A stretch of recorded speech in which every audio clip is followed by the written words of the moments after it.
আয়ান digital ক্লাছলৈ সকলোকে স্বাগতম জনাই আজিৰ ভিডিঅ'টোত আলোচনা কৰিবলৈ ওলাইছোঁ দশম শ্ৰেণীৰ অসমীয়া সাহিত্য চয়নিকা নতুনৰ অন্তৰ্গত অধ্যায় ৰঘুনাথ চৌধুৰীদেৱে লিখা প্ৰশস্তি কবিতাটো।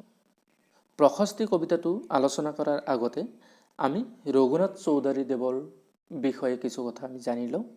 সেয়ে কবি পৰিচয়লৈ আমি আগবাঢ়িছোঁ। কবি পৰিচয়: ৰঘুনাথ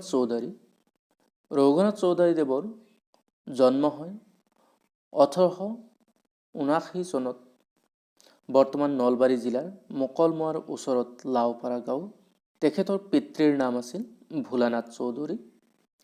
সৰুতেই ভৰি দুখন পাই চিৰদিনৰ কাৰণে ভৰি ঘূণীয়া হয়।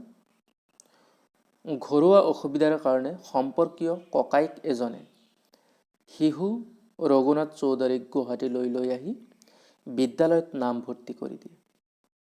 অষ্টম শ্ৰেণীলৈকে পঢ়ি শিক্ষকৰ কঠোৰ শাসনৰ বাবে তেওঁ বিদ্যালয়লৈ যাবলৈ এৰি দিয়ে।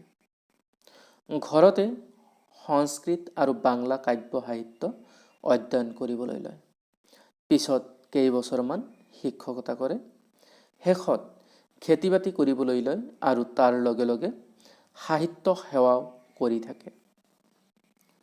তেওঁ গুৱাহাটীৰ পৰা প্ৰকাশিত জোনাকী কাকতৰ সহকাৰী সম্পাদক আৰু মইনা, জয়ন্তী আৰু সুৰভি নামৰ আলোচনীৰো সম্পাদক আছে। এইখিনিতে তোমালোকে বিশেষভাৱে মন কৰিবা। ইয়াতে প্ৰশ্ন হ'ব পাৰে, ৰঘুনাথ চৌধুৰীদেৱে সম্পাদনা কৰা যিকোনো দুটি আলোচনীৰ নাম লিখা। তেতিয়াহ'লে ইয়াৰ পৰা যিকোনো দুটি নাম উল্লেখ কৰিলেই হ'ব। চৌধুৰীয়ে জোনাকী কাকতৰে কবিতা লিখিবলৈ আৰম্ভ কৰে আৰু আলোচনী, বাঁহী আদিতো বহুতো কবিতা প্ৰকাশ পায়। প্ৰথম স্তৰত লিখা কবিতাবোৰ সাদৰী কবিতা পুথিত সন্নিৱিষ্ট কৰা হৈছে আৰু এই কবিতা পুথিটো 1910 চনত প্ৰকাশিত হৈছিল।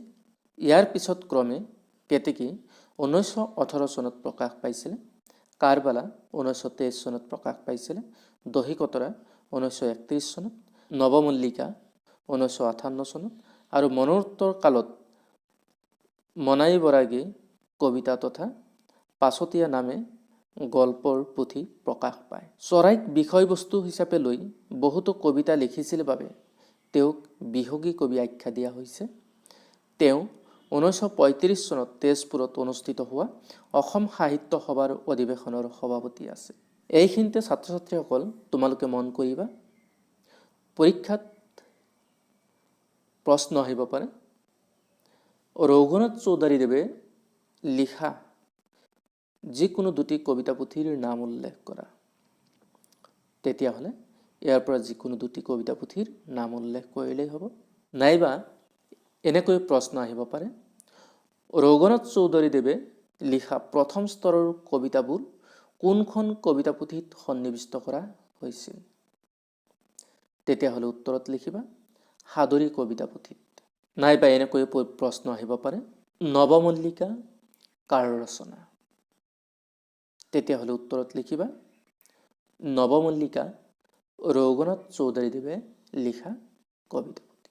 ইয়াতে এই প্ৰশ্নটো আহিব পাৰে, ৰঘুনাথ চৌধুৰীদেৱে লিখা কোনখন কবিতা পুথি মৰণোত্তৰ কালত প্ৰকাশ পাইছিল? উত্তৰত লিখিবা মনাই বৰাগী। নাইবা আহিব পাৰে, ৰঘুনাথ চৌধুৰীদেৱে লিখা কোনখন গল্প মৰণোত্তৰ কালত প্ৰকাশ পাইছিলে, অৰ্থাৎ মৃত্যুৰ পিছত প্ৰকাশ পাইছিলে? তেতিয়াহ'লে উত্তৰত লিখিবা পাছতীয়া গল্প পুথি। এইখিনিতে আন এটা খুব গুৰুত্বপূৰ্ণ প্ৰশ্ন আছে, যেনেকৈ ৰঘুনাথ চৌধুৰীদেৱক কিয় বিহগী কবি আখ্যা দিয়া হৈছিল? তেতিয়াহ'লে উত্তৰত লিখিবা চৰাইক বিষয়বস্তু হিচাপে লৈ বহুতো কবিতা লিখিছিল বাবে তেখেতক বিহগী কবি আখ্যা দিয়া হৈছিল। ইয়াতে আন এটি গুৰুত্বপূৰ্ণ প্ৰশ্ন হৈছে, কোনগৰাকী কবিক বিহগী কবি আখ্যা দিয়া হৈছে?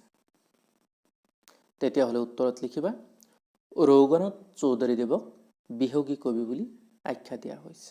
এইখিনিতে আন এটা প্ৰশ্ন হ'ব পাৰে, ৰঘুনাথ চৌধুৰীদেৱে অসম সাহিত্য সভাৰ কোনখন অধিৱেশনৰ সভাপতি হৈছিল আৰু কেতিয়া? উত্তৰত লিখিবা 1935 চনত তেজপুৰত অনুষ্ঠিত হোৱা অসম সাহিত্য সভাৰ অধিৱেশনৰ সভাপতি আছিল। নাইবা এনেকৈ লিখিব পাৰা ৰঘুনাথ চৌধুৰীদেৱে 1935 চনত তেজপুৰত অনুষ্ঠিত হোৱা অসম সাহিত্য সভাৰ অধিৱেশনৰ সভাপতি আছিল। বিশেষকৈ এই প্ৰশ্নকেইটাৰ ওপৰত তোমালোকে বিশেষভাৱে গুৰুত্ব দিবা। বাকী কথাখিনি আমি পিছলৈ পাতিম। এই ভিডিঅ'টো আজিলৈ ইমানতে সামৰিছোঁ। ধন্যবাদ।